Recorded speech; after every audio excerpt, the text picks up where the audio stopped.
Olá, e aí, tudo bem com você? Hoje a gente vai entender direito sobre o RESP, o recurso especial, a mais importante classe processual das várias que se enquadram na competência do Superior Tribunal de Justiça. Consequentemente, a gente também vai abordar alguns dos principais aspectos jurídicos do agravo em recurso especial e de outros instrumentos jurídicos correlacionados ao RESP. Eu sou Fátima Uchoa e já já você confere o que os meus dois convidados de hoje têm a falar e a ensinar sobre esse assunto. Fica aqui com a gente.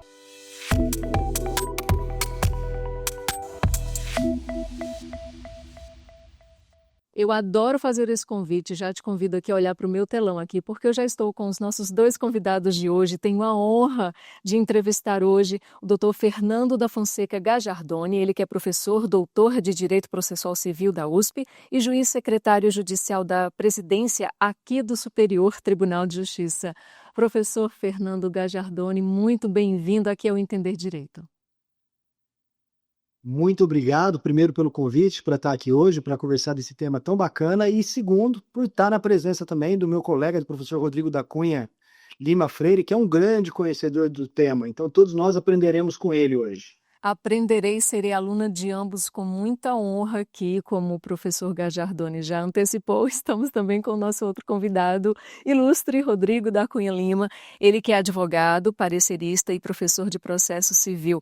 Professor Rodrigo, bem-vindo também aqui ao Entender Direito. Muito obrigado, uma honra, um prazer, uma alegria estar presente aqui, em especial aqui na presença do querido amigo Fernando Gajardoni, que é um grande professor, o admiro demais como professor de processo civil e mais ainda como uma grande pessoa. Então, será uma honra. Encontro de mestres e de amigos, coisa boa, né? Bom, eu quero começar com o professor Gajardoni. É um ponto que, para mim, assim, parece crucial para a gente dar esse pontapé aqui no Entender Direito, é compreender melhor essa estruturação tanto do Superior Tribunal de Justiça quanto do Supremo Tribunal Federal. A gente sabe que quando a gente fala em RESP, recurso especial, a gente direciona para o STJ, recurso extraordinário para o Supremo Tribunal Federal. Só que aqui não é nem o Supremo, instância recursal, né? Terceira instância, como costumam falar.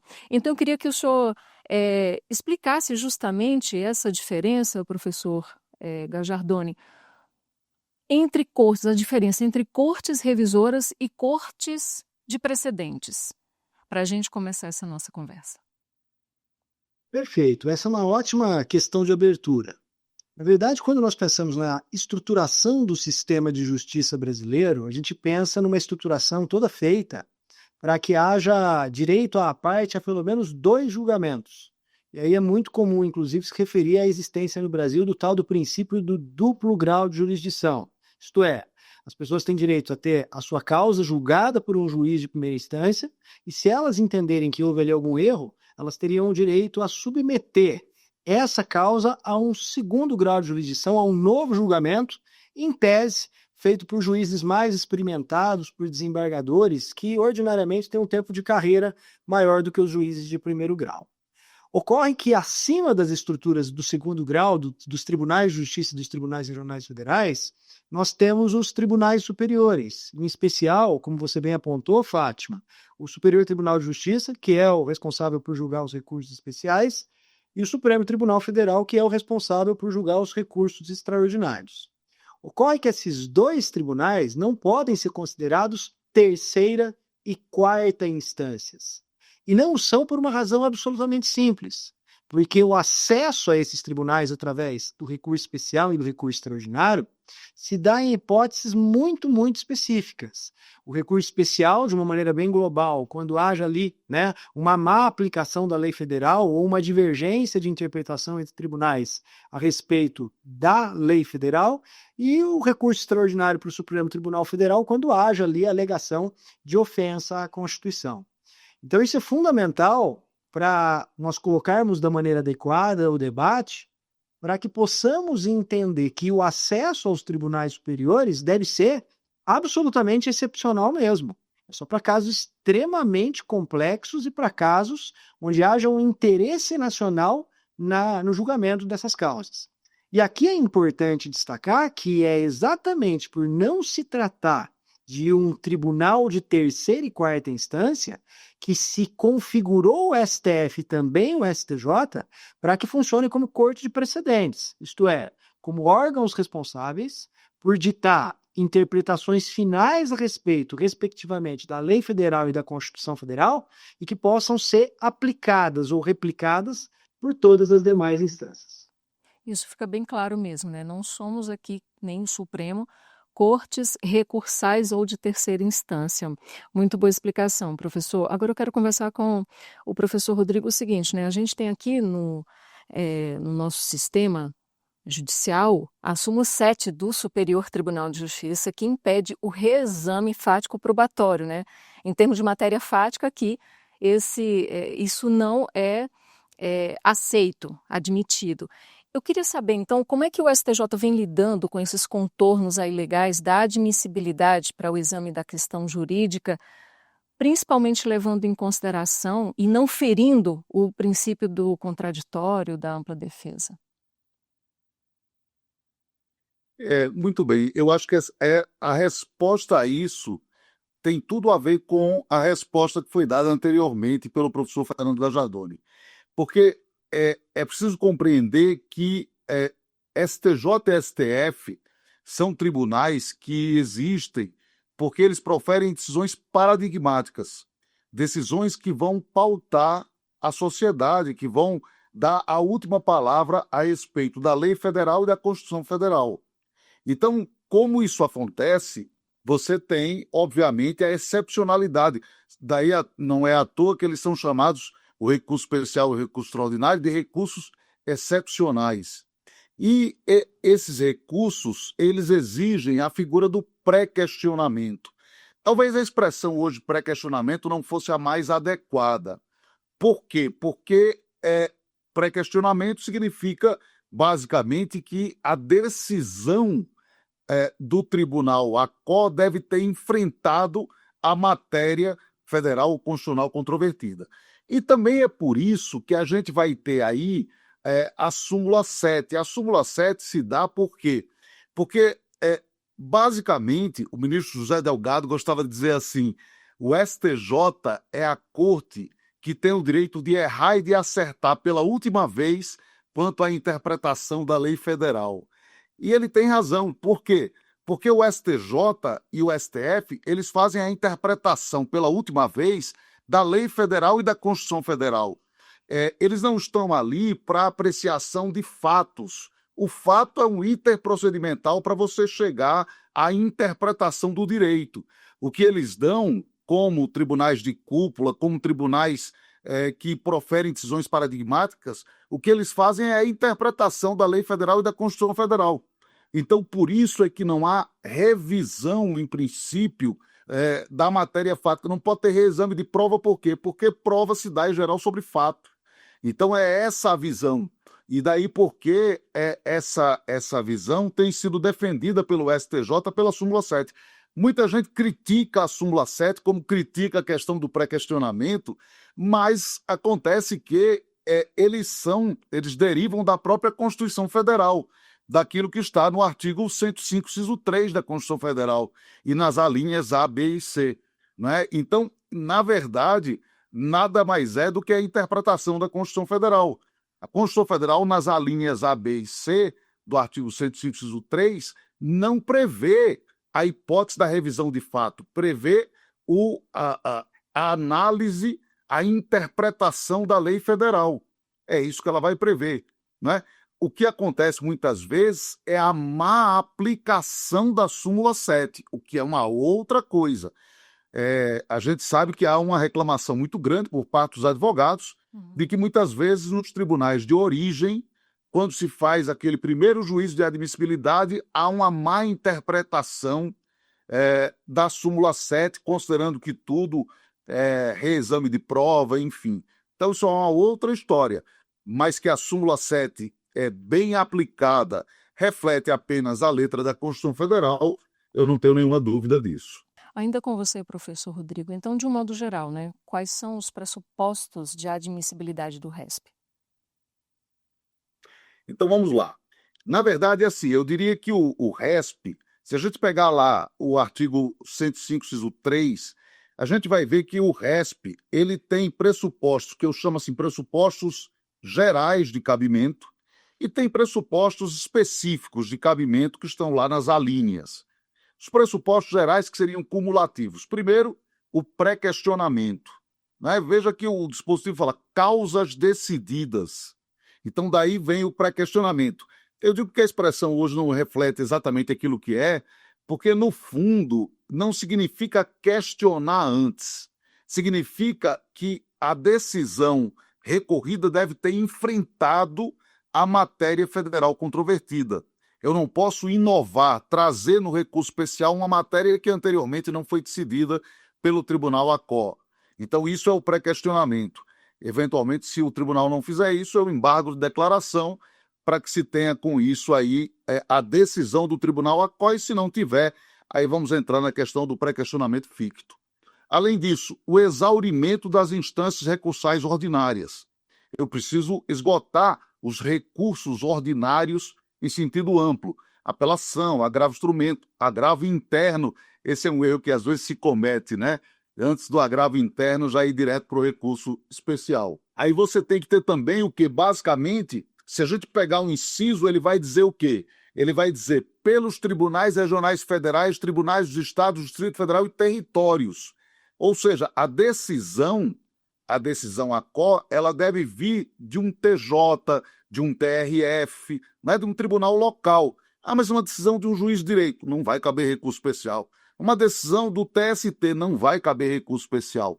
Do órgão de segundo grau dos juizados, não vai caber recurso especial. Né?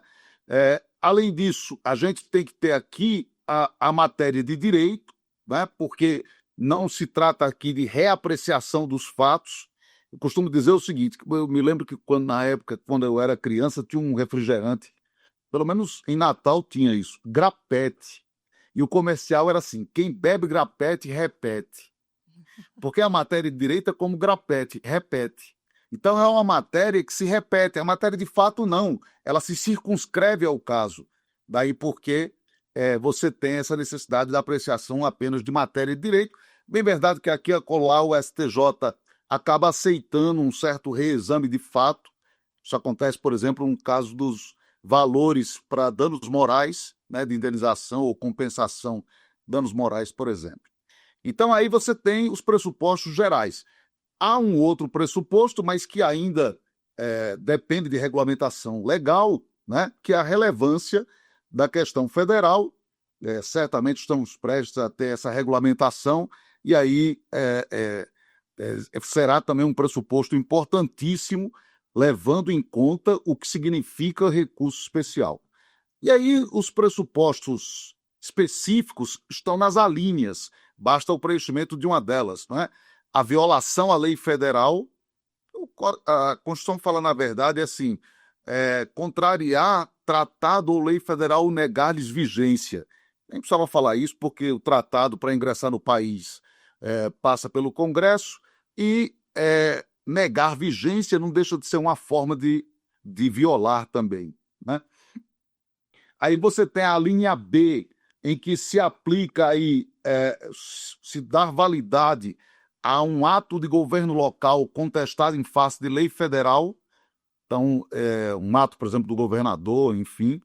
E você tem a linha C, que é o dissídio jurisprudencial, né? Então, basicamente, há uma comparação entre acórdãos para que você tenha aí o chamado cotejo analítico, ou seja, a demonstração de que os fatos são semelhantes e as soluções jurídicas são diversas. Então, fundamentalmente, o recurso especial é isso. Eu preciso ter pré-questionamento, exaurimento das instâncias recursais ordinárias, um órgão ACO deve ser um tribunal local, matéria de direito, a relevância quando vier, e uma dessas três situações, que eu sempre digo assim, essas alíneas do fundo, elas todas remetem à linha A, porque todas elas tratam de violação à lei federal. Quando eu quando eu dou validade a um ato de governo local em detrimento da lei federal, eu estou violando a lei federal. Quando eu faço dissídio jurisprudencial, o que eu estou dizendo é, olha, esse tribunal violou a lei federal, tanto violou que outro, interpretando a lei federal, não violou. Então, no fundo, tudo remete à violação à lei federal. STJ é o tribunal, então, como diz o ministro Delgado, que tem o direito de errar e de acertar pela última vez a interpretação da lei federal. Bom, agora com o professor Fernando, né, já foi mencionado aí sobre o agravo em recurso especial, que é o famoso ARESP.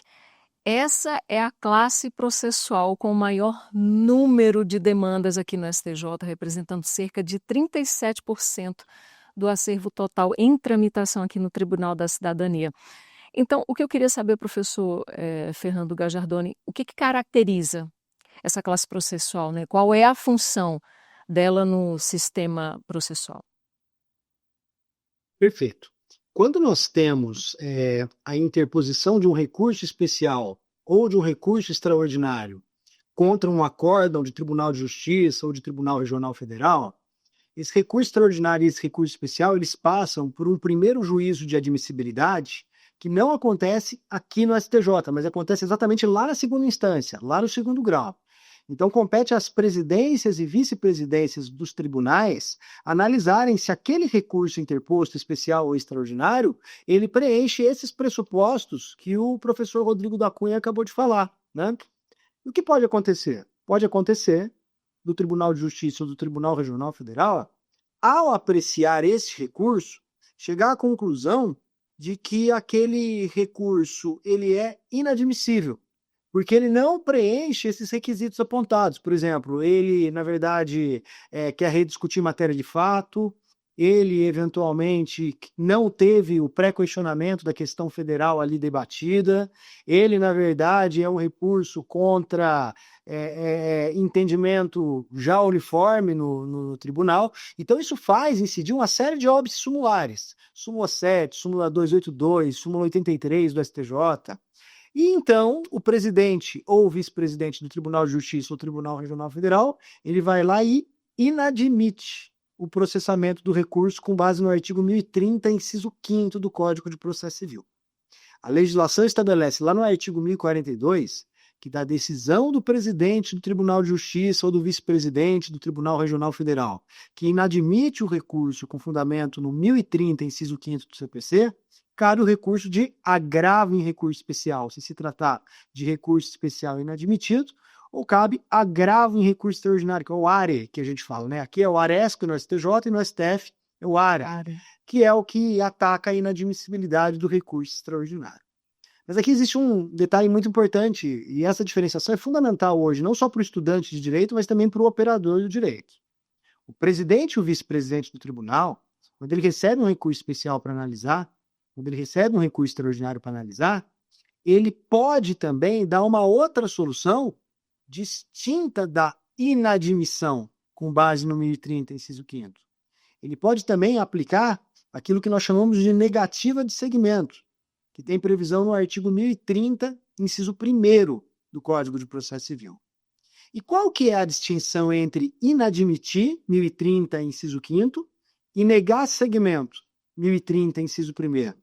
É que os presidentes dos TJs e TRFs negarão o segmento quando aquilo que ficou decidido estiver em conformidade com um precedente qualificado do STF ou do STJ. Seja um recurso repetitivo do STJ, seja uma repercussão geral do Supremo Tribunal Federal. É mais ou menos como se o presidente do TJ e do TRF virassem para a parte e dissessem: olha, você está querendo levar essa questão lá para Brasília, né, para o STJ e para o STF. Mas deixa eu te falar uma coisa, deixa eu te contar uma novidade. Eles já julgaram isso que você está pedindo. E julgaram exatamente do jeito que o acórdão que você está recorrendo julgou. Então eu não vou mandar esse processo para Brasília, porque eu vou negar segmento a ele. E quando o TJ e o TRF negam o segmento, o recurso cabível já não é mais o ARESP para o STJ e o ARE para o STF. É um recurso chamado agravo interno. Esse agravo interno não é julgado pelos tribunais superiores. Ele é julgado lá mesmo pelo TJ e pelo TRF. De modo que é muito comum os professores de processo dizerem que quando você tem uma hipótese de negativa de segmento, ou seja, essa hipótese em que o presidente do TJ e do TRF estão dizendo que a decisão recorrida está de acordo com os precedentes qualificados, os professores do processo costumam dizer que a última palavra para dizer sobre isso é exatamente do TJ e do TRF, porque a questão não vai nem chegar aqui em Brasília, no STJ e no STF.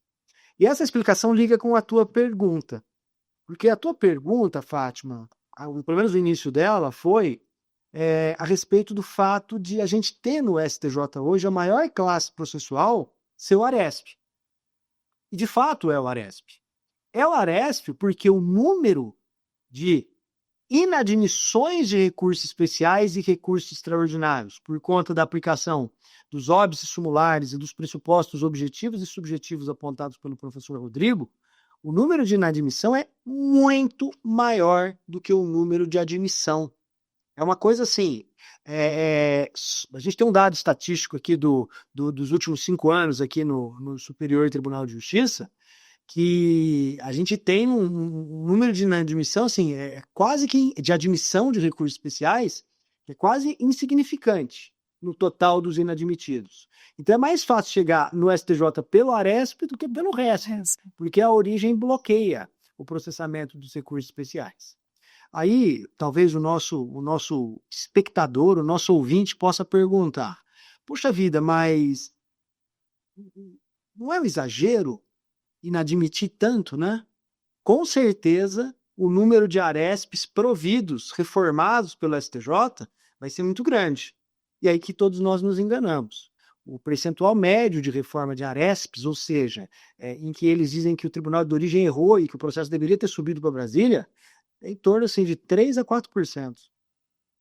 Em outras palavras, a cada 100 ARESPs que chegam no STJ, 3 ou 4 vão levar a uma reforma da decisão de origem para falar que o recurso especial deveria ser admitido.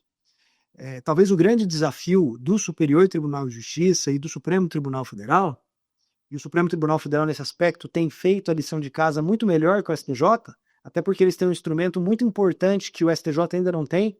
Lá eles têm a repercussão geral, né? O STJ ainda não tem a relevância da questão federal regulamentada. Mas quanto mais temas repetitivos e quanto mais casos de repercussão geral o STF e o STJ julgarem, maior vai ser o número de hipóteses de negativa de segmento, que é o 1030, inciso 1º. E quanto mais negativas de segmento você tiver, menos inadmissões você vai ter. E, consequentemente, tendo menos inadmissões, o número de agravos em recursos especiais tendem a diminuir.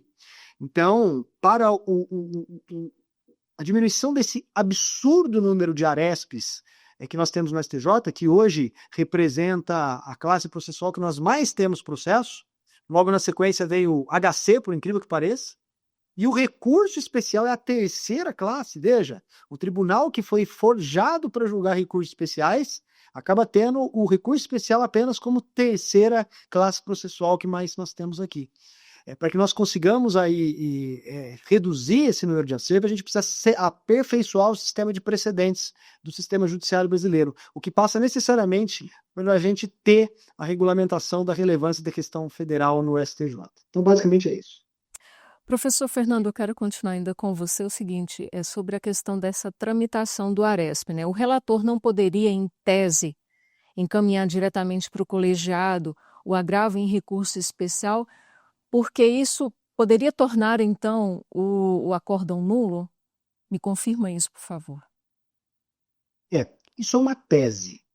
Tá? Isso não é uma questão pacífica, e eu explico por quê. O regimento interno do STJ, ele dá a entender, lá no seu artigo 253, que, na verdade, não poderia haver julgamento colegiado do ARESP, porque ele fala que o relator julgará monocraticamente nas hipóteses aqui previstas.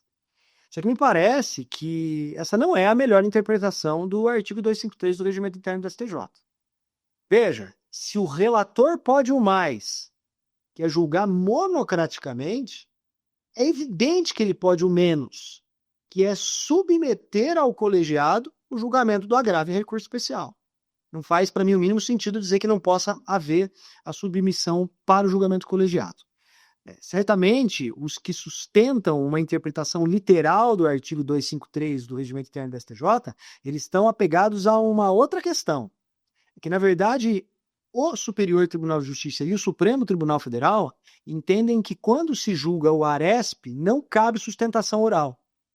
Só caberia sustentação oral no julgamento do RESP ou do agravo interno contra a decisão do RESP. Então, veja, a partir do momento que eu levanto essa tese de que não pode haver julgamento colegiado do ARESP, o que eu estou, na verdade, querendo evitar é que não haja sustentação oral no julgamento do ARESP. Então, embora até se achem alguns julgados no sentido de que não é possível o julgamento colegiado do ARESP, que caso o relator queira julgar colegiadamente o ARESP, ele deveria primeiro converter o ARESP em RESP, em recurso especial, que é uma possibilidade, para depois submeter ao colegiado. Se nós fizermos uma pesquisa de jurisprudência aqui no STJ, a gente vai ver que tem um monte de ARESPs julgados colegiadamente, o que, portanto, vai em contrariedade a essa tese de que não cabe julgamento colegiado de ARESP. É isso.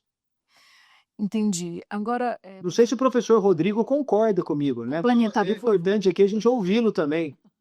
Eu concordo inteiramente. Eu acho até. A gente tem aqui uma coisa que eu acho curiosa, que também é a seguinte: muitas vezes as pessoas olham para o regimento interno como se o CPC e a Constituição Federal se submetessem a ele e não ele ao CPC e à Constituição Federal. Me parece muito evidente que quem pode o mais pode o menos. Quer dizer, se é possível julgar monocraticamente, é óbvio que é possível julgar no colegiado, apesar da letra do regimento interno ser realmente uma letra bem restritiva. E, no fundo, ela pressupõe que vai haver a conversão no recurso especial em algumas situações, então ela não leva em conta esse caso. Mas me parece que a interpretação está muito correta. Eu só queria acrescentar aqui uma coisa a respeito disso, e principalmente a respeito daquela primeira pergunta que foi feita ao professor Fernando Gajardoni, porque eu acho que ali é um ponto essencial. Eu até cheguei a escrever um artigo no Conju, que é assim, no meio do caminho tinha um agravo em recurso especial, que é justamente porque o nosso sistema atual ele é totalmente disfuncional com relação a isso. O que nós estamos fazendo é levando ao STJ muito mais questões que dizem respeito à admissibilidade do que ao mérito. Quer dizer, o STJ se vê na condição de ter que apreciar muito mais a admissibilidade do que o mérito. Por quê? Porque ele julga os agravos em recurso especial. E isso se dá por N fatores, quer dizer, bom, antes de mais nada, a gente tem aí um país com uma legislação federal extremamente vasta, diferente da legislação federal americana, que é mínima, e nós temos um recurso especial que é importado de um modelo americano. Então, é natural que tenhamos muitos recursos especiais por conta dessa legislação federal nossa. E isso gera esse congestionamento. E daí gera os agravos em recurso especial que sobem ao STJ, enfim. Então, eu acho que tem toda uma coisa aqui que está interligada. O professor Gajardoni tocou num ponto muito importante, da questão dos precedentes, a formação de precedentes para evitar que isso aconteça.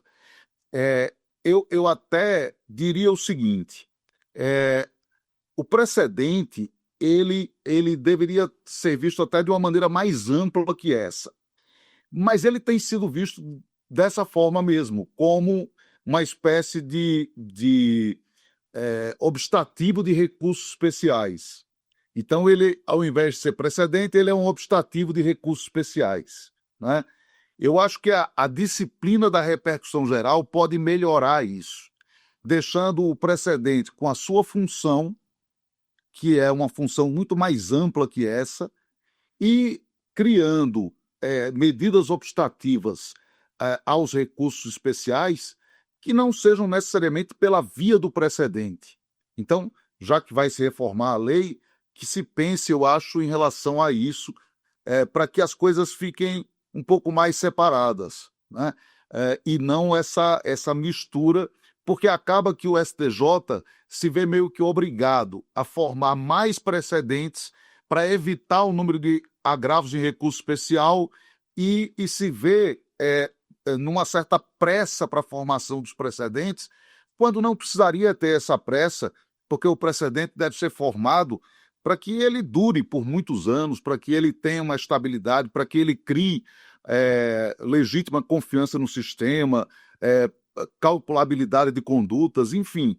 Então, acho que nós poderíamos ter aí uma boa oportunidade para regulamentar isso, separando uma coisa da outra, ou pelo menos fazendo aí com que o precedente tenha um outro tratamento que não apenas obstativo de recursos especiais.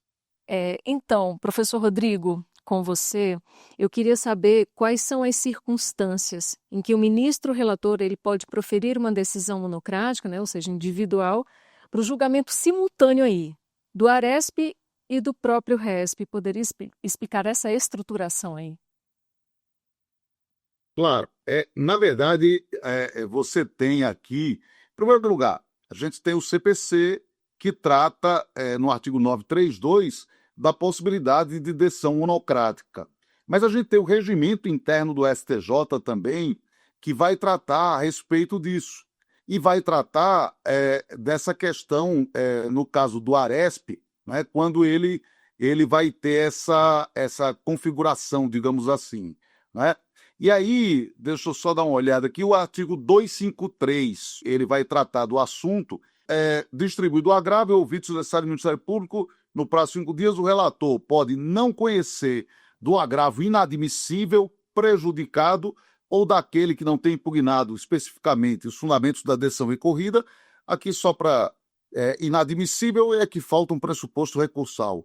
Prejudicado porque desapareceu o interesse recursal e não impugnou de maneira especificada os fundamentos da decisão recorrida, no fundo, é falta de regularidade formal.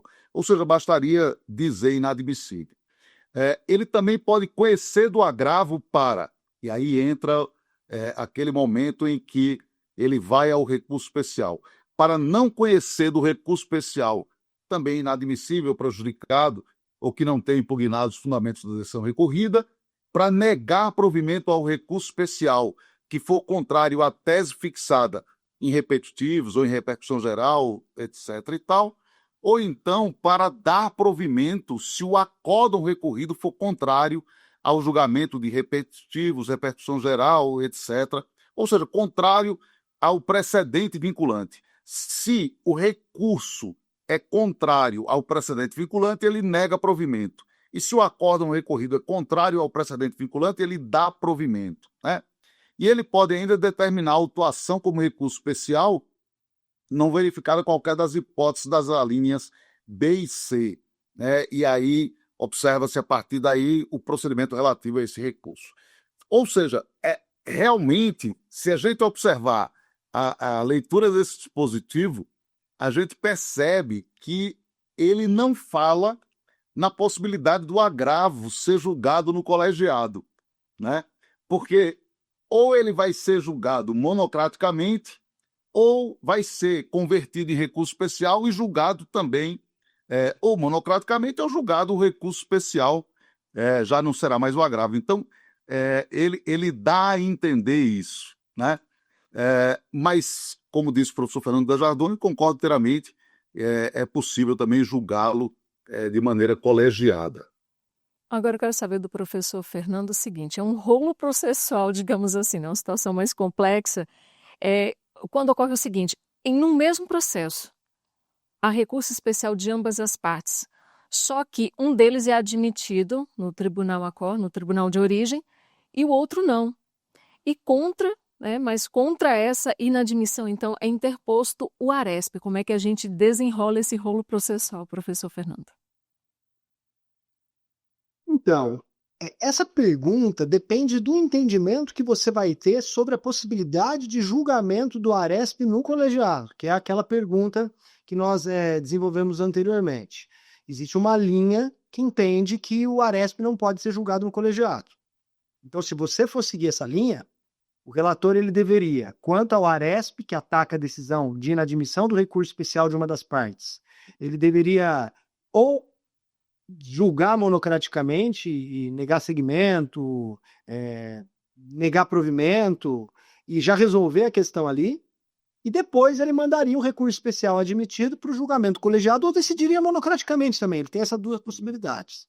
Agora, como eu parto do princípio que o ARESP também pode ser julgado no colegiado, que você não precisa transformá-lo em recurso especial para isso, para mim não existe complexidade procedimental. Se eu tenho da parte que inadmite um ARESP, de uma outra parte a admissão do recurso especial, o relator, ao receber o recurso, ele pode, na mesma decisão, julgar monocraticamente o ARESP e o recurso especial, ou ele pode mandar os dois para o colegiado e decidir tudo lá.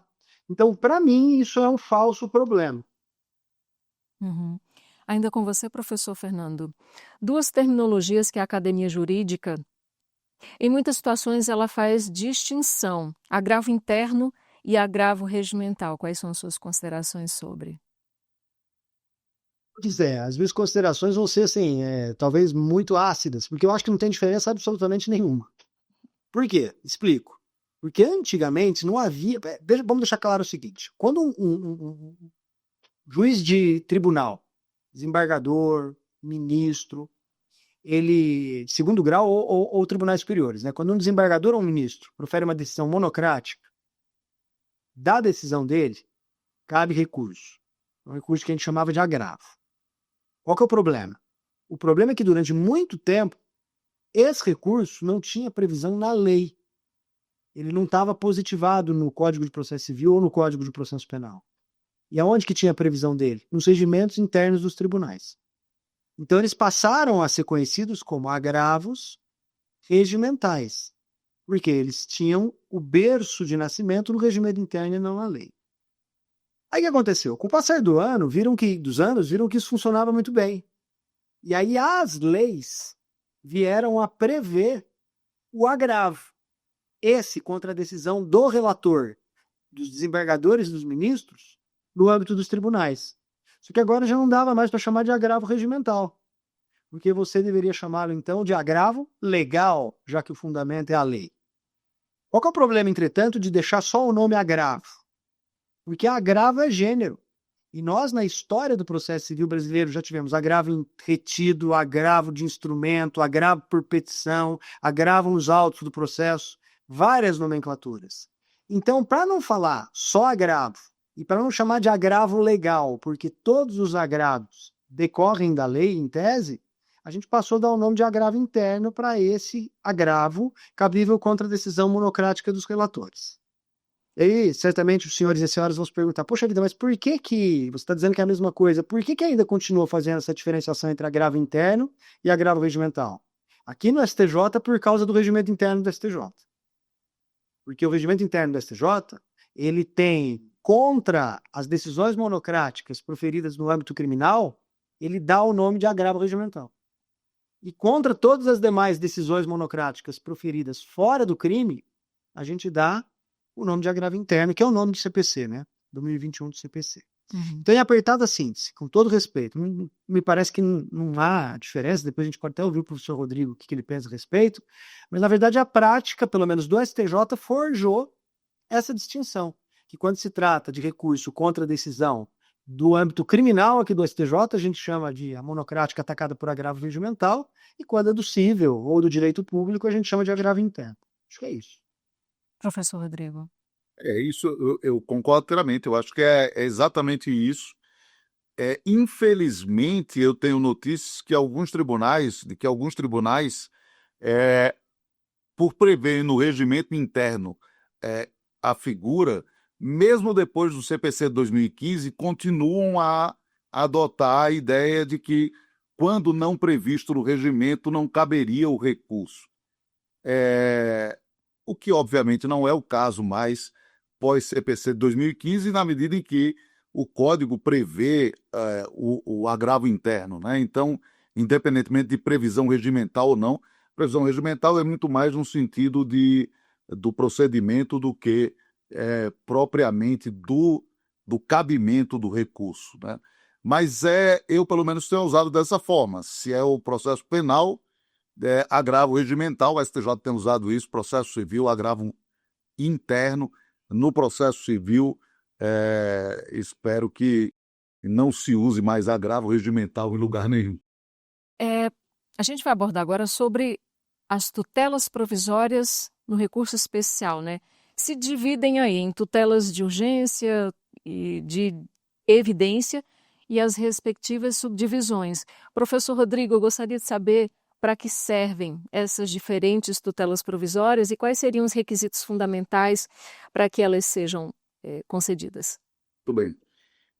Na verdade, a tutela provisória é um gênero, né? E aí a gente tem as espécies aí de tutela provisória. A gente tem a tutela de urgência, que exige basicamente periculo in mora, ou um perigo de dano ou risco ao resultado útil do processo. E a gente tem a tutela da evidência, que é uma figura que dispensa o periculo in mora. Até pode ter periculo in mora, mas dispensa o periculo in mora. Se a gente for ao CPC, a tutela de urgência, no artigo 300, né, vai exigir fumus boniuris e periculo in mora, probabilidade da existência do direito, no caso recursal, probabilidade de provimento do recurso, né, e o periculo in mora. E a tutela da evidência está lá no Código em 4 situações, que estão no 311 do CPC, por exemplo, quando há abuso do direito de defesa, é um caso lá de tutela da evidência. A verdade é que pouco tem se utilizado da tutela de evidência. Os advogados praticamente ignoram a presença dessa figura no artigo 311 do CPC e se utilizam muito mais da tutela de urgência. Uma coisa que é interessante que muitos advogados não percebem é que ao longo de todo o processo se pode requerer tanto tutela de urgência como tutela da evidência. Eu, por exemplo, já cheguei a escrever até sobre isso, a possibilidade de o apelado requerer por tutela de urgência ou tutela de evidência ao relator a concessão e, com isso, a derrubada do efeito suspensivo legal da apelação. Então, é perfeitamente viável. É também no STJ e no STF viável a utilização dessas classes processuais, inclusive da tutela de urgência antecedente, né? O STJ, inclusive, tem lá a abreviação para isso e a classe para isso, porque é possível fazer isso também. Vale lembrar que o recurso especial, assim como acontece com o recurso extraordinário, regra geral, ele não tem o chamado efeito suspensivo legal, né? E isso significa dizer que o acórdão recorrido ele já produz efeitos imediatos, mas é possível requerer esse efeito suspensivo. Em regra, não vai precisar da tutela cautelar ou da tutela de urgência ou da tutela de evidência para isso, para se obter esse efeito, né? Pelo menos autonomamente não vai precisar. Mas às vezes é necessário isso em situações muito excepcionais. E, aliás, também, embora não haja uma previsão específica do chamado efeito ativo, que seria a concessão de algo, mas é possível requerer por tutela, seja ela de urgência ou de evidência, esse efeito ativo, inclusive no âmbito do STJ. Eu noto que há, por parte dos advogados, uma baixíssima utilização da tutela da evidência e, ainda assim, de tutela de urgência e tutela da evidência no âmbito recursal. Pouco se usa no âmbito recursal, talvez até por desconhecimento de que em qualquer fase do processo é perfeitamente admissível requerer-se essa tutela, inclusive no âmbito do recurso especial ou no âmbito do recurso extraordinário, né? Em que se pode obter algum efeito, alguma coisa por meio dela, tanto para suspender como para conceder algo. Professor Fernando Gajardoni, é o seguinte, eu queria saber se haveria então a perda do objeto dessa tutela provisória com a apreciação do RESP. Então, essa é uma questão deveras polêmica e explicito o porquê. É porque quando você pensa na decisão judicial, você pode falar na decisão judicial e classificá-la conforme a profundidade da cognição do juiz. Costuma-se dizer que uma decisão judicial liminar, provisória, ela, na verdade, está no âmbito da cognição sumária. E, portanto, é uma decisão tomada pelo juiz muito mais preocupado com a urgência do que com a correção, pelo menos com a exatidão, a certeza a respeito daquilo que está sendo decidido, né?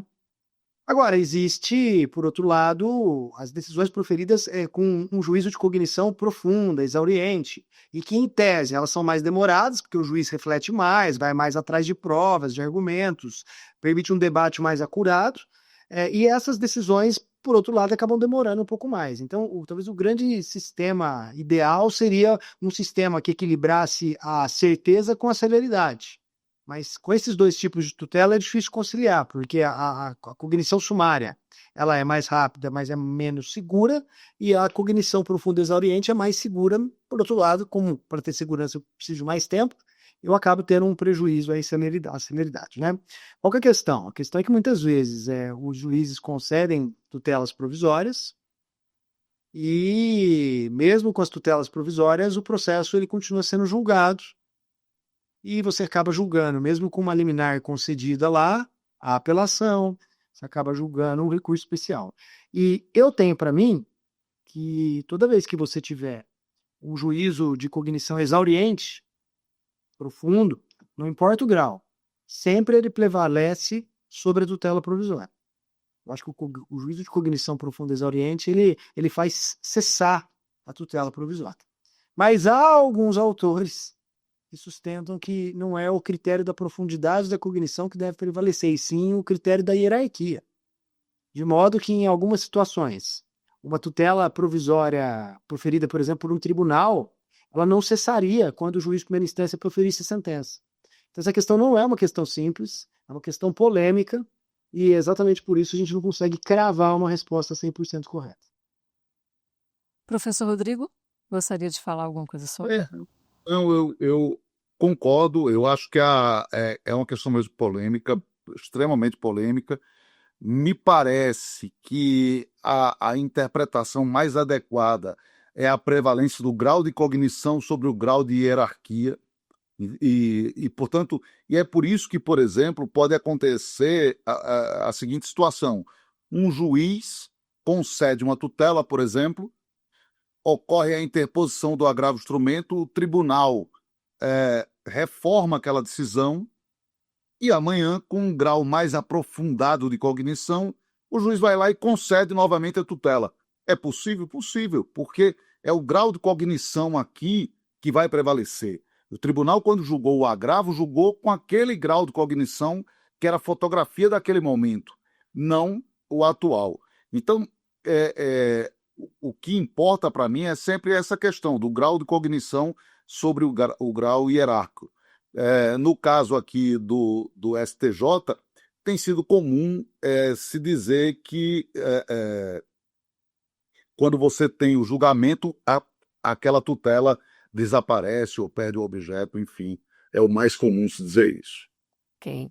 Professor Fernando, é o seguinte, a súmula 735 do STF preconiza que não cabe recurso extraordinário contra acórdão que defere medida liminar. Como é que seria, então, essa aplicação por analogia nas tutelas provisórias aqui no âmbito do STJ? Essa questão sumulada aí do Supremo por analogia aplicada aqui. Essa súmula vem sendo aplicada também no STJ, aplica no STF, aplica no STJ. E qual que é a perspectiva dela, a sua edição, por que foi editado? É porque quando você pensa numa tutela provisória, concedida lá em primeira instância, em segunda instância, a gente sabe que a tutela provisória, até pela cognição sumária que eu falei agora há pouco, ela pode ser revista, modificada, revogada a qualquer tempo. Então, qual que é a perspectiva do STF e do STJ a respeito desse tema? Ora, se você pode ter a tutela provisória revista, modificada, alterada a qualquer tempo, não faz sentido você trazer uma suposta questão como essa para o Superior Tribunal de Justiça, quando na verdade você pode conquistar o mesmo efeito que você está pretendendo, ou seja, a revisão da decisão, em primeiro e segundo graus, né? Então, por isso, uma questão de racionalização, já que o STF e o STJ vão interpretar a lei federal e a Constituição Federal, em tese, não caberia recurso especial e recurso extraordinário contra a decisão da origem que defere ou indefere medida liminar. Porque o próprio Supremo Tribunal Federal e especialmente o Superior Tribunal de Justiça, eles vêm relativizando essa súmula. Quando? Quando o que na verdade a parte está atacando não é a ocorrência da presença ou ausência dos elementos fáticos que autorizaram a concessão ou a denegação da tutela provisória, mas sim a própria interpretação dos dispositivos do Código de Processo Civil que tratam delas.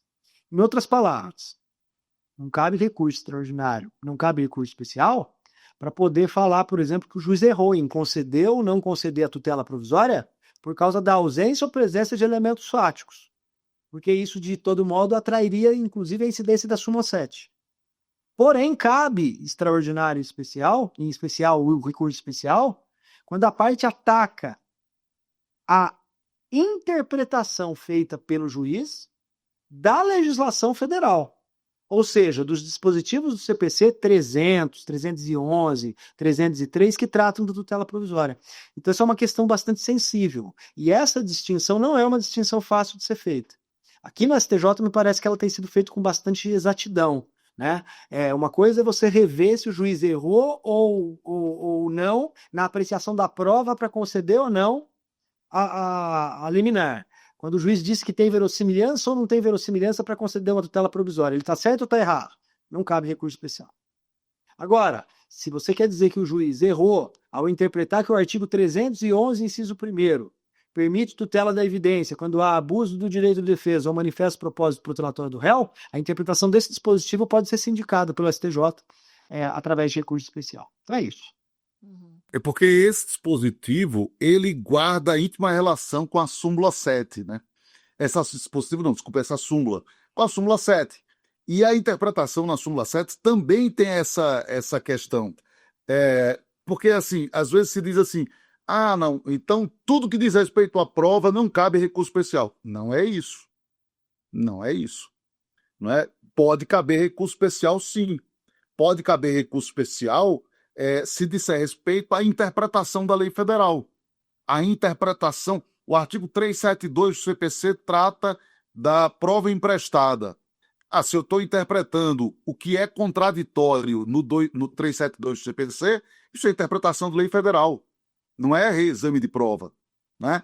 Da mesma maneira, aqui, se eu estou interpretando a lei federal, que pode ser o CPC, em relação a esse ponto, é interpretação da lei federal. Não estou tratando de saber se os requisitos foram provados ou não, né? Então, é algo semelhante, essa confusão realmente às vezes é feita em relação a isso. Professor Rodrigo, eu quero saber o seguinte, quero entender direito, na verdade, se é possível, a interposição do recurso especial contra acórdão, que foi, né, no qual foi aplicado o entendimento firmado em recurso repetitivo.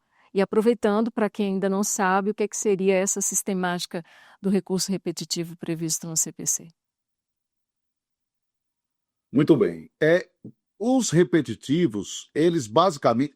Um dia alguém teve uma ideia muito feliz, que foi a seguinte: percebeu-se que o STJ julgava inúmeros recursos especiais com a mesmíssima matéria de direito e com isso era preciso se dar uma direção única a essas situações.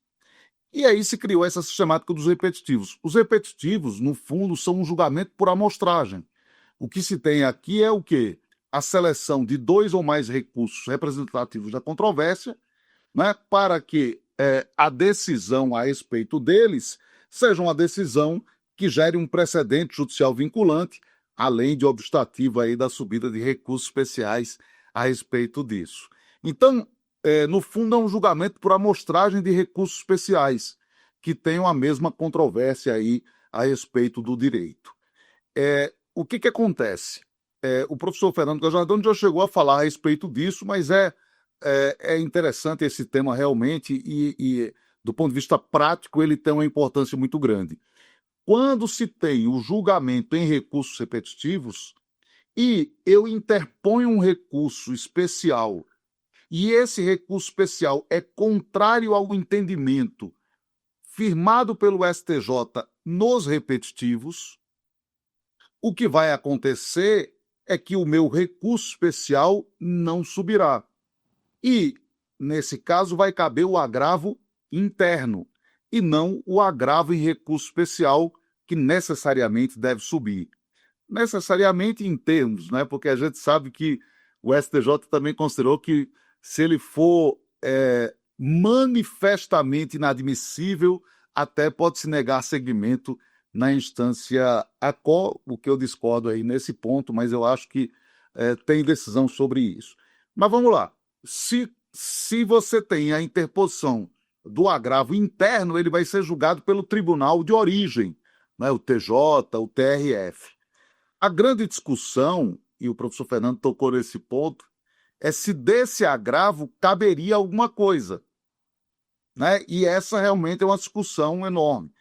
Há quem diga que cabe agravo em recurso especial da decisão do agravo interno, há quem diga que cabe recurso especial, há quem diga que cabe reclamação, e há até um julgado, salvo engano, da primeira turma do STJ, relatoria do ministro Cugel de Faria, querido amigo, torcedor do América de Natal, como eu. Aliás, o STJ tem 2 torcedores do América de Natal, o ministro Ribeiro Dantas e o ministro Cugel de Faria, ambos torcedores do América de Natal. Veja, Fernando Gajardoni, que não é todo time que pode dizer isso. Mas o STJ tem um acórdão também no sentido de admitir o mandado de segurança. Então você coloca aí agravo interno, mandado de segurança, agravo em recurso especial, reclamação. E há quem diga, senta e chora, não vai caber absolutamente mais nada. Eu, particularmente, gosto da ideia da reclamação, mas entendo quando o STJ vai dizer, olha, não cabe mais nada aqui, o que se pode fazer? Uma rescisória depois. Se houve uma má aplicação aqui do precedente, vai caber rescisória a respeito disso. Então, entendo a posição justamente pelo número de agravos em recurso especial que o STJ julga, e isso realmente é uma forma também de desafogar esse grande número. Certo. Professor Fernando, em que medida, então, é possível a revisão de temas analisados sob o rito dos repetitivos, né? Como é que está essa jurisprudência do STJ e a quem cabe também requerer essa revisão? Perfeito. Então, vamos primeiro deixar clara a seguinte questão. O Superior Tribunal de Justiça, ele tem a possibilidade de fixar essas teses, digamos que são teses vinculantes, através do instrumento do recurso especial repetitivo. Nós não temos ainda o instrumento da relevância da questão federal, que, embora previsto na Constituição, não foi regulamentado. E com o instrumento, o Superior Tribunal de Justiça é capaz de fixar precedentes qualificados, teses de aplicação obrigatória. Para fixar uma boa tese, o professor Rodrigo já fez esse comentário, é necessário maturação, é necessário ponderação, é necessário amplo debate com a sociedade, com a coletividade, algo que pode ser fomentado, embora haja alguns desvios do uso da ferramenta, através do uso responsável do amicus curiae, né? Possibilidade de trazer pessoas para poder convencer o STJ a respeito de questões de fato e de direito, a respeito de como decidir aquele caso. Acontece o seguinte, às vezes, mesmo com todos esses cuidados, acaba sendo definida uma tese que é de aplicação obrigatória para todos os tribunais, que é uma tese que, com o passar do tempo, se percebe que não é a melhor tese, ou que, eventualmente, ela é incompleta, ou que a fixação da tese não resolveu todos os problemas por detrás daquela questão jurídica controvertida. Então, o Código de Processo Civil autoriza, prevê a possibilidade de revisão, né, da tese, da revisão do precedente qualificado. Essa revisão ela pode ser provocada pelas partes, pode ser provocada pelos próprios ministros, né, no julgamento dos seus recursos, e ela leva o Superior Tribunal de Justiça a uma nova reflexão a respeito disso. Agora, o Código de Processo Civil, que trata do modo de se fazer essa revisão, ele deixa uma coisa muito clara. Veja, se você tem uma tese, todo mundo está seguindo aquela tese. Todo mundo está aplicando aquilo que o STJ falou que é vinculante. Se porventura o Superior Tribunal de Justiça vier depois e mudar a tese, é importantíssimo que o Superior Tribunal de Justiça opere o que nós chamamos de modulação dos efeitos. Isso é, o Superior Tribunal de Justiça deve estabelecer regras de direito transitório para tentar preservar a segurança jurídica e dizer, olha, quem julgou o processo assim, conforme que eu entendia antes, continua assim. Que a pessoa podia contar, tinha aquela expectativa de que aquilo era o direito dela. Agora, a partir de agora, ou a partir daqui um mês, ou a partir daqui um ano, a nova regra que nós temos que observar é isso. Então, dizem que é importantíssimo você ter mecanismos de revisão de precedentes qualificados nos sistemas modernos, exatamente para poder fazer uma correção de rota, né? E corrigir eventual erro cometido na fixação do precedente qualificado. Ok. Professor Rodrigo, é o seguinte, as súmulas 283 e a 284 do STF tratam especificamente da inadmissibilidade de recursos com fundamentação deficiente ou que não questionam todos os fundamentos autônomos da decisão recorrida. E, por analogia, aqui no STJ, esses enunciados sumulares podem ser aplicados nos casos de agravo interno no agravo em recurso especial. Poderia detalhar esse cenário para a gente, por favor? Claro, é que acontece o seguinte, essas súmulas, no fundo, elas dizem respeito ao quê? No caso da súmula 283 do Supremo, ela é uma súmula que está dizendo que se o acórdão tem aí mais de um fundamento e qualquer um deles é suficiente para manter a decisão, você precisa impugnar todos os fundamentos. Impugnar um só não vai adiantar. Então, imagine, eu sempre digo o seguinte, é como se a gente tivesse aqui uma mesa e ela tivesse aqui duas formas de sustentação. Qualquer uma delas é suficiente para manter a mesa. Então, ou eu ataco as duas, ou eu não faço nada. Porque se eu atacar uma delas, não vai ser suficiente para, mesmo que eu ataque ela, não será suficiente para derrubar a mesa. Então, é essa a ideia. Essa ideia também é a ideia da súmula 126 do STJ. Enfim, é a mesma ideia. A 284, salvo engano, é aquela súmula da questão da deficiência, da fundamentação e tal. Veja, a primeira trata de interesse recursal, porque eu não terei interesse recursal em impugnar apenas um fundamento, já que a decisão se mantém pelo outro.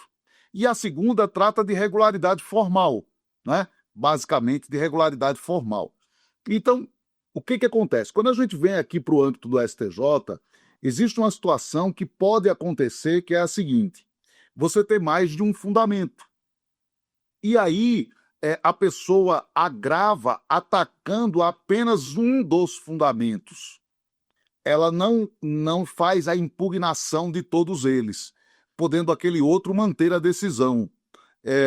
Há um caso, que é um caso muito interessante, que é a decisão que tem como fundamento. Primeiro, ela vai negar seguimento por um fundamento que imagine que o recurso é contrário ao entendimento do STJ em repetitivos. Então, negou o seguimento por isso. Vai caber agravo interno. E o outro fundamento seria o recurso é inadmitido por falta de pressuposto recursal. Aí vai caber agravo em recurso especial. E aí, como fazer? Ora, se você interpõe um só, o que vai acontecer? Ela vai se manter pelo outro. Então, não adianta, ou você interpõe os dois recursos, e aqui é uma exceção aí à singularidade recursal, ou você interpõe os dois recursos, ou você não precisa interpor recurso algum, porque se fizer um só, vai faltar o interesse recursal. Então, é uma situação que pode acontecer aí.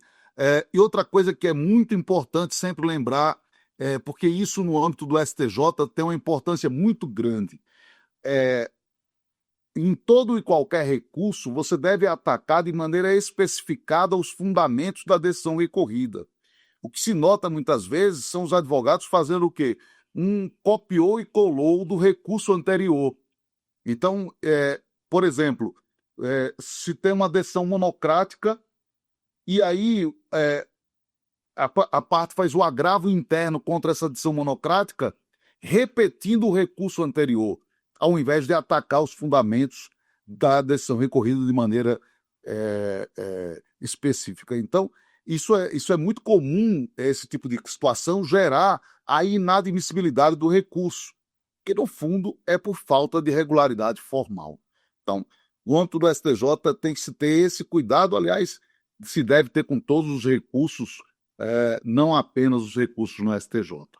Bom, eu sei que o professor Rodrigo aí é um estudioso, um especialista aí quando se fala em embargos de divergência, né? Então, com você, professor Rodrigo, eu quero entender direito aí, em resumo, que você detalhasse quais são os fundamentos legais que autorizam a interposição de embargos de divergência em recurso especial e em agravo em recurso especial.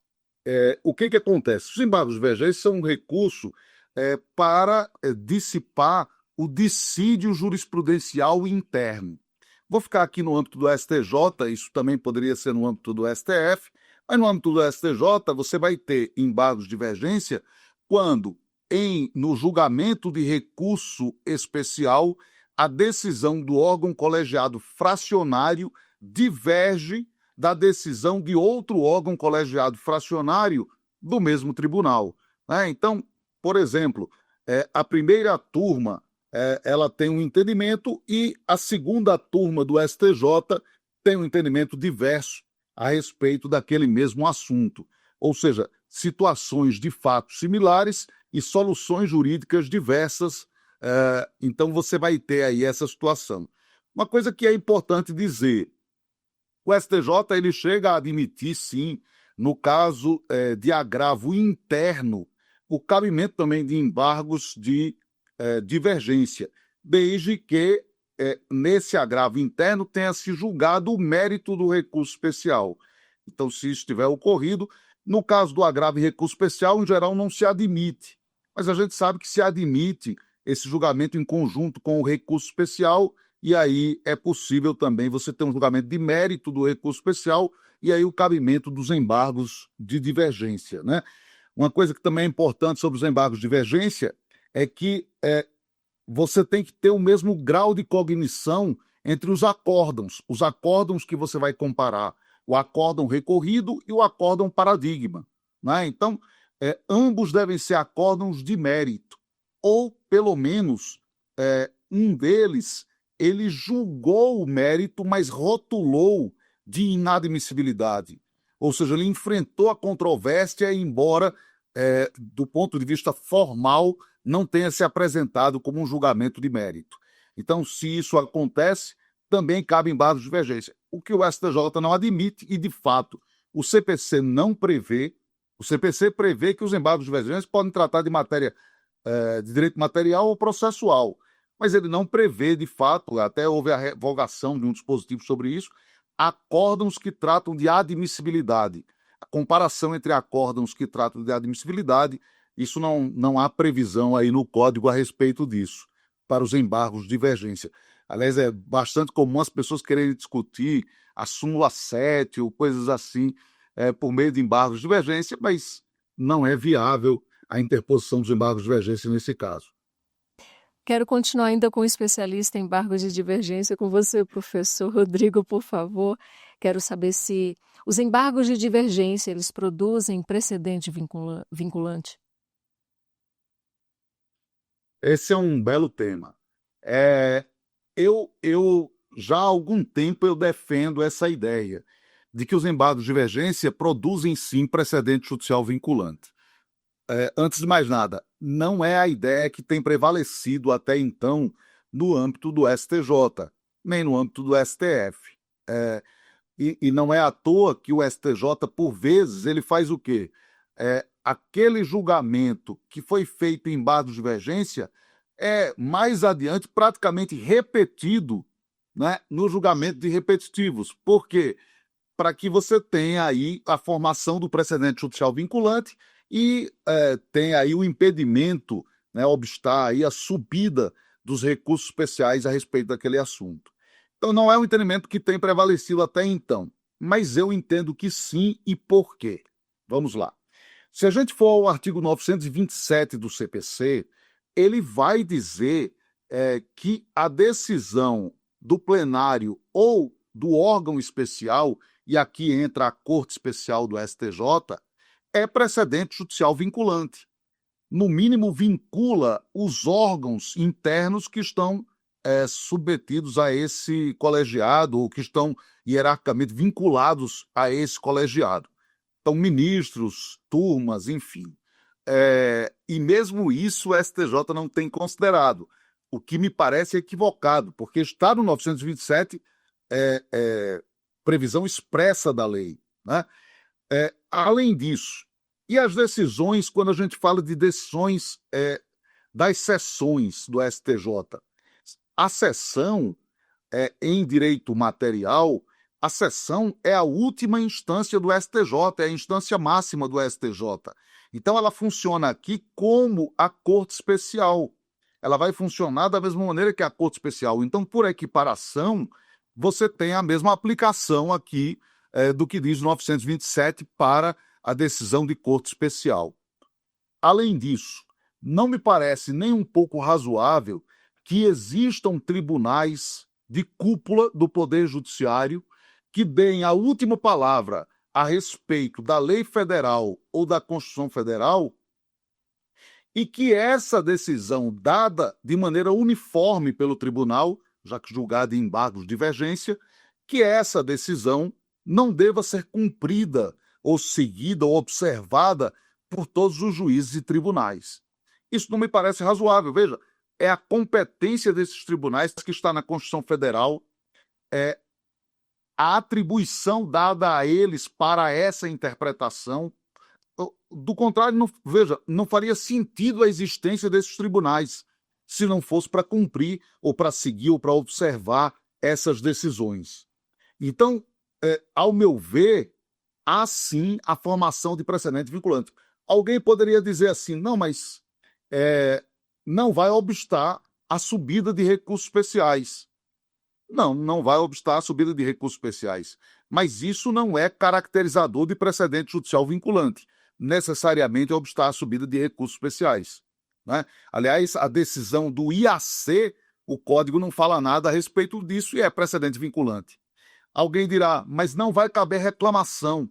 Não, mas isso também não é obrigatório para precedente judicial vinculante. Vídeos repetitivos que o STJ, ao menos por enquanto, mantém o entendimento de que não cabe reclamação para a prevalência do entendimento firmado e recursos repetitivos. Então, o que me parece é que os embargos de divergência eles são uma espécie de IAC, incidente de assunção de competência, às avessas. O IAC ele pode ser preventivo ou repressivo. Os embargos de divergência são sempre repressivos. Mas percebam, até os mesmos órgãos são competentes para o julgamento. No regimento interno do STJ, o órgão que julga o IAC é o mesmo órgão que julga os embargos de divergência.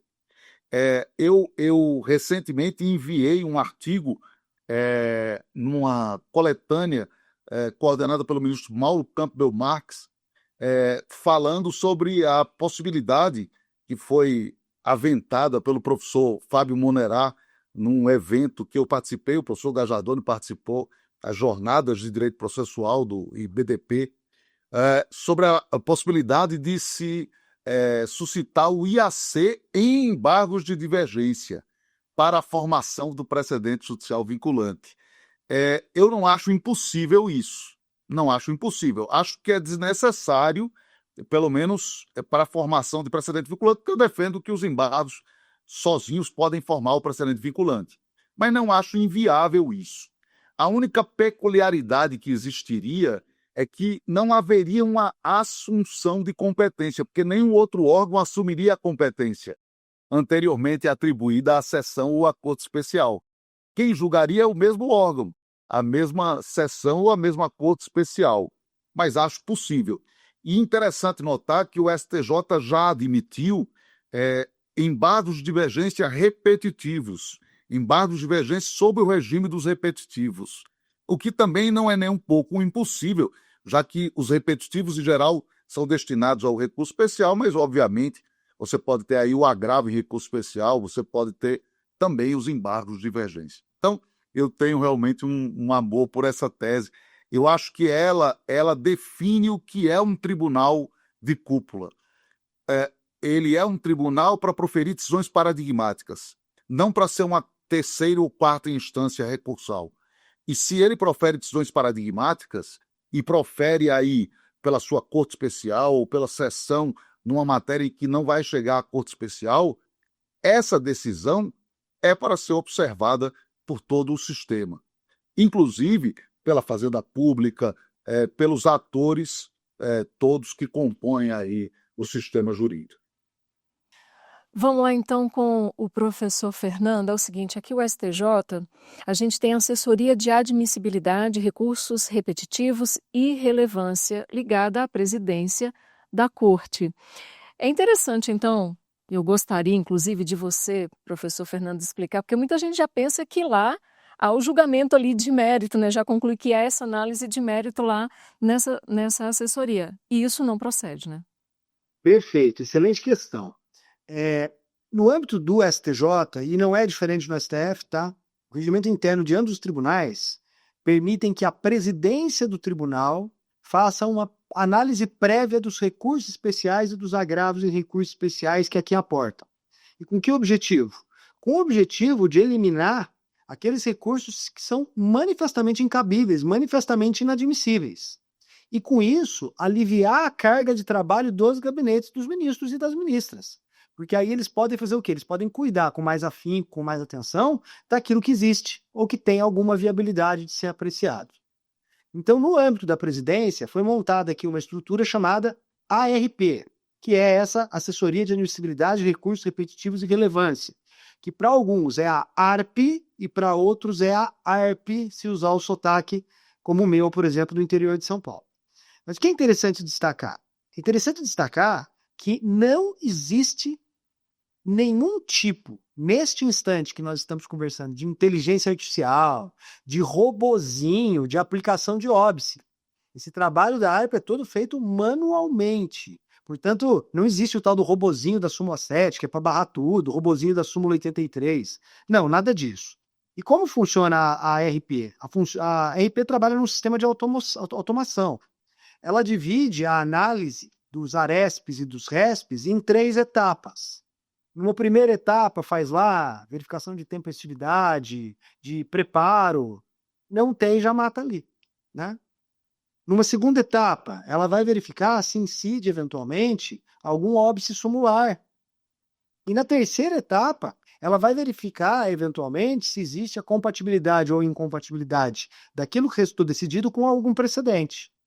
Somente depois de superadas essas 3 etapas, se o recurso, portanto, for admissível, o ARESP, o recurso especial, puderem ser julgados, é que então a presidência manda distribuir para um dos ministros e das ministras do Superior Tribunal de Justiça.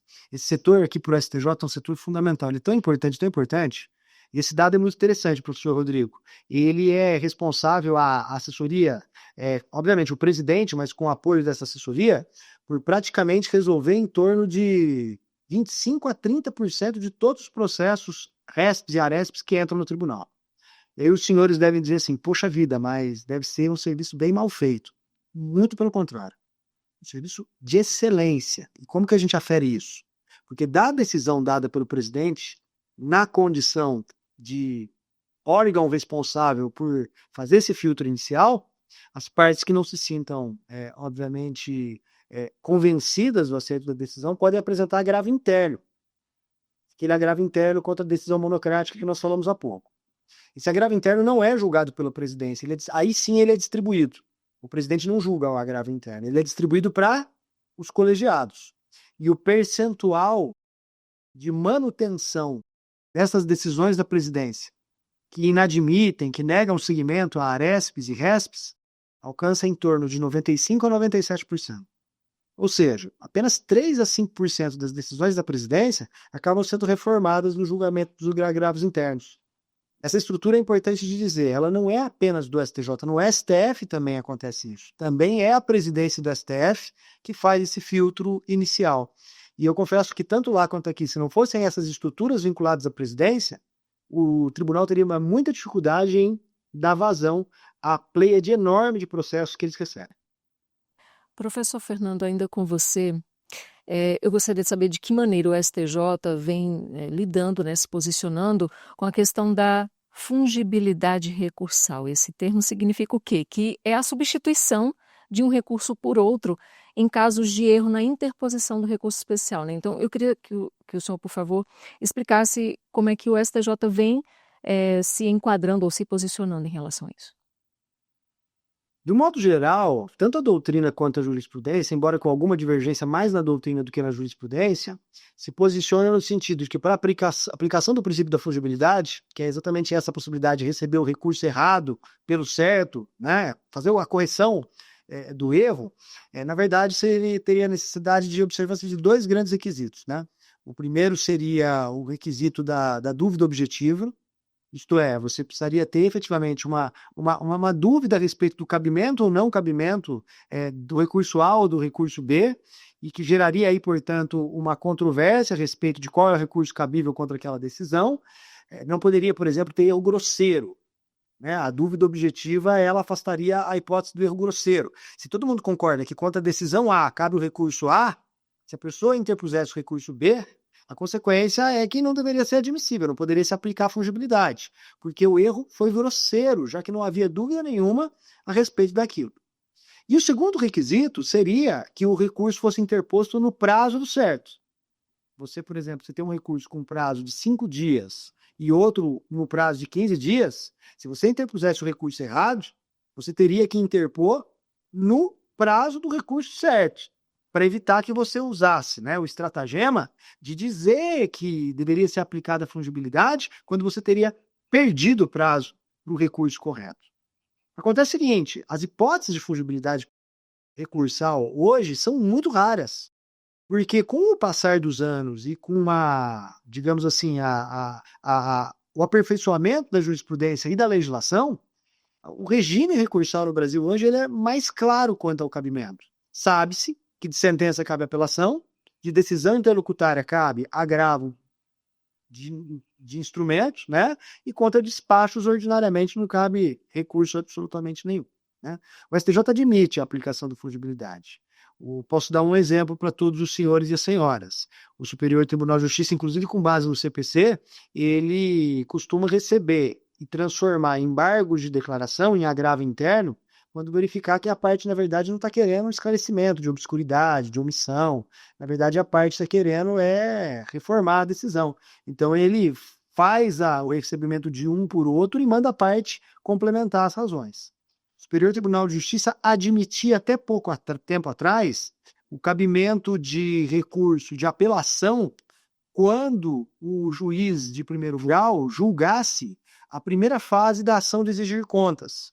A ação de exigir contas ela é bifásica. Numa primeira fase, o juiz dá uma decisão dizendo que a parte tem ou não tem que prestar as contas. Quando o juiz dizia, você tem que prestar as contas, o Superior Tribunal de Justiça ele dizia que, apesar do recurso correto ser o agravo de instrumento, porque o processo não acaba, já que vai ter a segunda fase para poder receber as contas, seria admissível o recurso de apelação.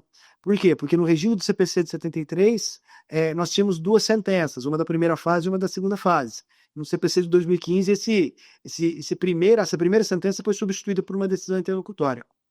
Mas veja, como eu estava dizendo, o próprio pacificar da jurisprudência afasta a aplicação do princípio da fungibilidade. Nesse exemplo que eu acabei de dizer, do STJ aceitar a apelação contra a decisão da primeira fase da ação de exigir contas, mesmo sendo pacífico que o novo modelo impõe o cabimento do agravo do instrumento, o próprio Superior Tribunal de Justiça, mais recentemente, já não tem admitido a aplicação da fungibilidade.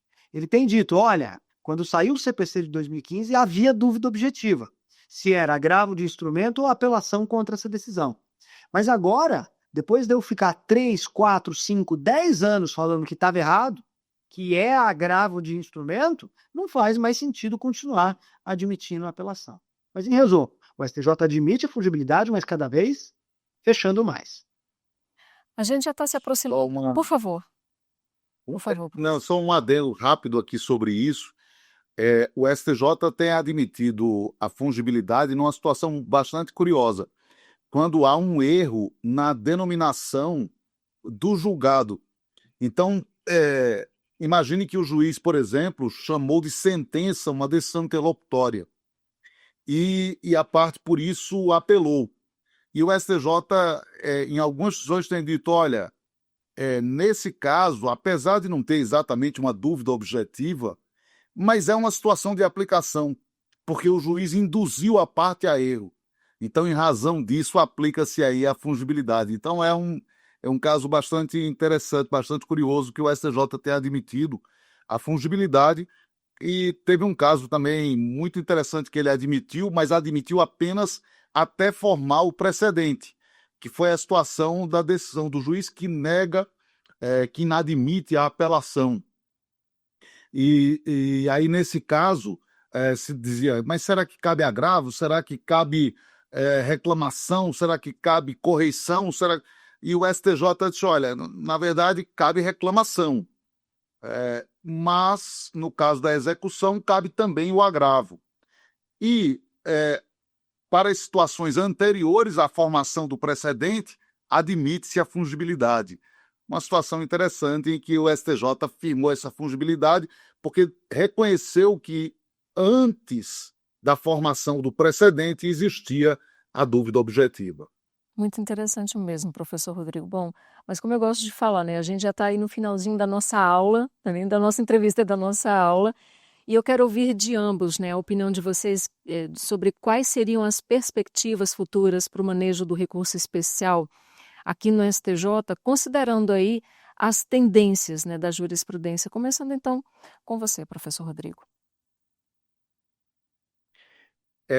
Eu acho o seguinte: há uma decisão do STJ que pode apresentar uma tendência, que seria a formação do precedente vinculante ou obstativo do recurso especial a respeito da súmula 7, numa situação específica, numa determinada situação específica. Porque, como nós falamos aqui, a gente tem aquela questão de se por um acaso obstar a subida do especial por falta de pressuposto recursal, é agravo em recurso especial. Se for por precedente vinculante, vamos colocar assim de uma maneira mais ampla, precedente vinculante, agravo interno. A súmula 7 seria falta de pressuposto recursal, do cabimento. Então, entraria no agravo em recurso especial. Mas na hora que eu trago isso para um julgamento em repetitivos, por exemplo, eu posso estar realocando aqui para o agravo interno e essa situação eventualmente se repetir. Então, isso pode ser uma diretriz para outras situações, agora específicas, nunca gerais, né, mas específicas. Isso pode ser uma diretriz. E a outra, eu acho que é a questão da relevância da questão federal, que essa regulamentação ela é indispensável, é imprescindível. Eu não acho, e aí respeito quem entende o contrário, que ela possa se fazer por regimento interno, mas acho que ela pode ser feita por lei e certamente nessa regulamentação vai se criar alguma maneira de obstar a subida de recursos especiais. Todos podem dizer, mas isso é um absurdo, diminuir o número de recursos especiais. E aí é o que eu falei num artigo que eu escrevi. Qual STJ nós queremos?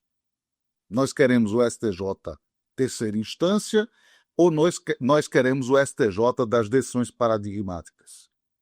Qual STJ nós queremos? Né? O STJ que faz precedentes vinculantes de uma maneira ponderada, com tempo, com análise, com todos os atores da sociedade ouvidos.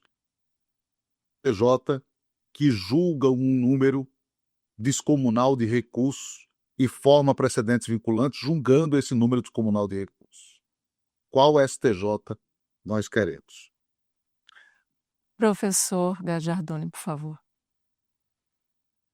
Bem, eu acho que uma tendência é essa primeira que o Rodrigo falou, que na verdade o STJ, pelo menos a seção de direito público do STJ, ela tem pelo menos 2 precedentes já firmando teses sobre não cabimento de recurso especial. Eu acho que esse é um caminho interessante a se pensar, porque quando o CPC fala que para afetação do repetitivo os recursos devem ser cognoscíveis, devem superar a barreira da admissibilidade, ele não estava pensando nessa hipótese.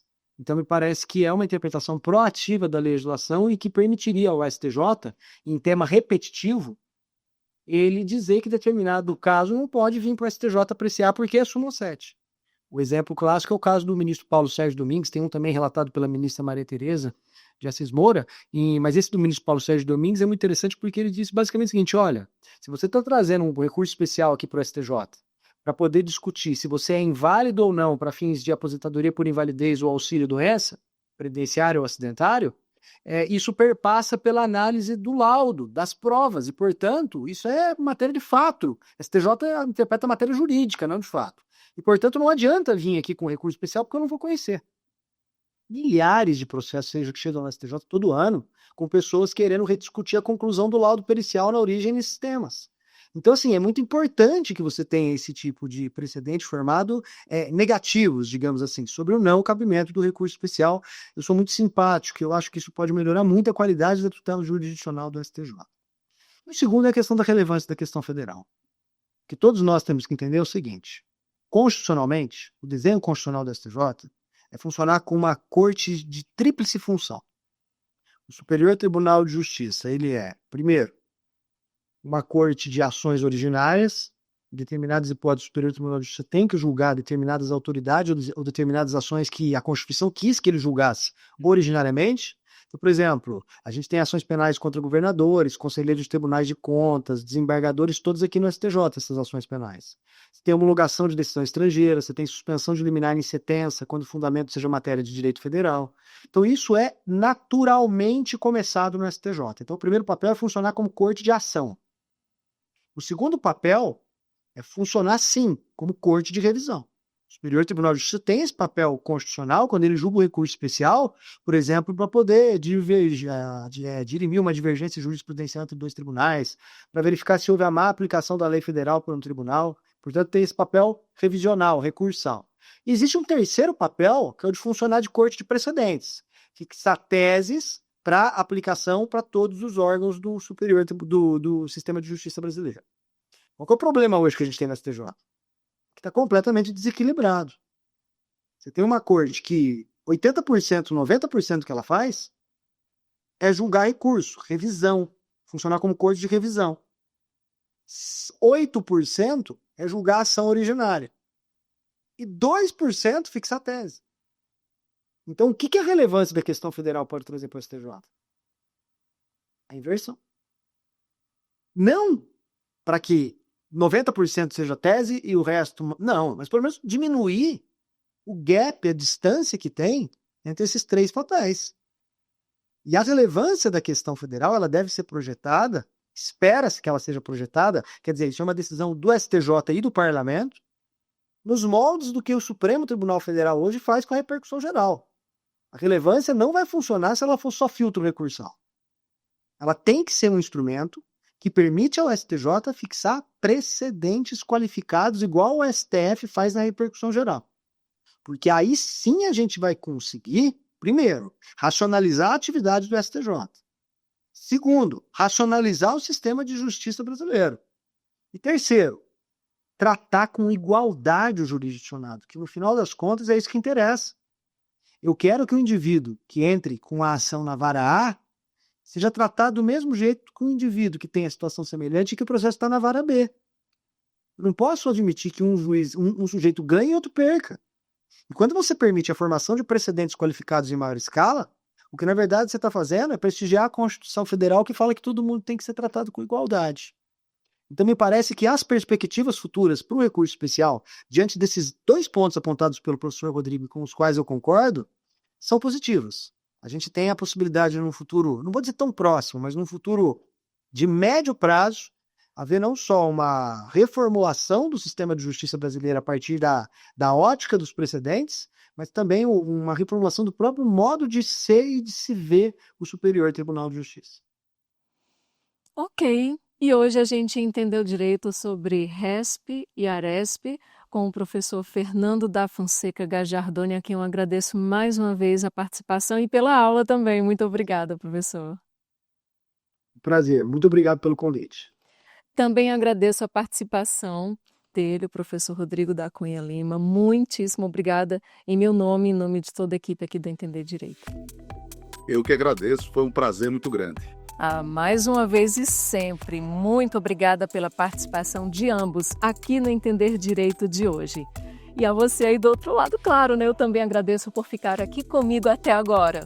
E é o seguinte, eu não me canso de dizer que você pode ouvir e assistir nosso conteúdo quando e onde quiser por nossas plataformas de streaming, como Spotify e YouTube. E depois de ver o nosso material, não se esqueça, viu, de curtir e compartilhar. Afinal, conhecimento sempre tem de ser compartilhado, né? A gente se encontra.